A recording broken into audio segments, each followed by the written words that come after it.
Simpleng ulam para sa ating umagahan. Panigurado inyong magugustuhan kapag ito'y inyong natikman. Tara na't ating simulan. At dito nga mga besh ay mayroon akong 5 itlog. At syempre, hindi natin yan titingnan. Babasagin natin yan isa-isa at ilalagay natin sa isang malinis na bowl. At kapag na-crack na natin ito lahat mga besh, syempre ilalagyan natin ito ng pampalasa. Yan yung ating salt at yung ating garlic powder at syempre yung ating hindi mabilang-bilang na marites. Hindi mawawala yan mga besh.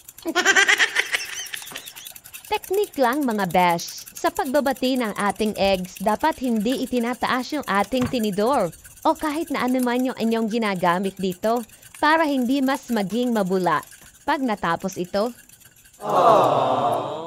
At ihanda na nga natin ang ating mahiwagang kawali, lagyan ng cooking oil at umpisahan na natin gisahin yung ating minced garlic.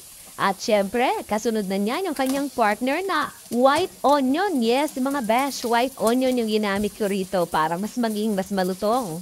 Half lamb muna mga besh yung inilagay ko rito at namaya na yung kalahati. At syempre, naglagay din ako ng canned tuna. 2 canned tuna mga besh ang nagamit ko dahil bitin kung isa lang ito. Sa anak ko pa lang nasisay, panigurado, ubos nito. At habang natutuyo na nga mga besh yung ating pinakasabaw, ilagay na natin yung kalahating white onion na hiniwa kong maliliit. At syempre yung ating eggs, halu-haluin lang muna natin ito mga besh bago natin ibuhos ito sa ating mahiwagang kawali. At hintayin lang nating maluto yung ating eggs bago nating haluin. Mas masarap yan kasi mga besh kapag mayroong lutong-lutong na matitikman dito sa ating niluluto. Nag-add din ako ng garlic powder at syempre hindi mawawala o mauubos ang ating di mabilang-bilang na marites.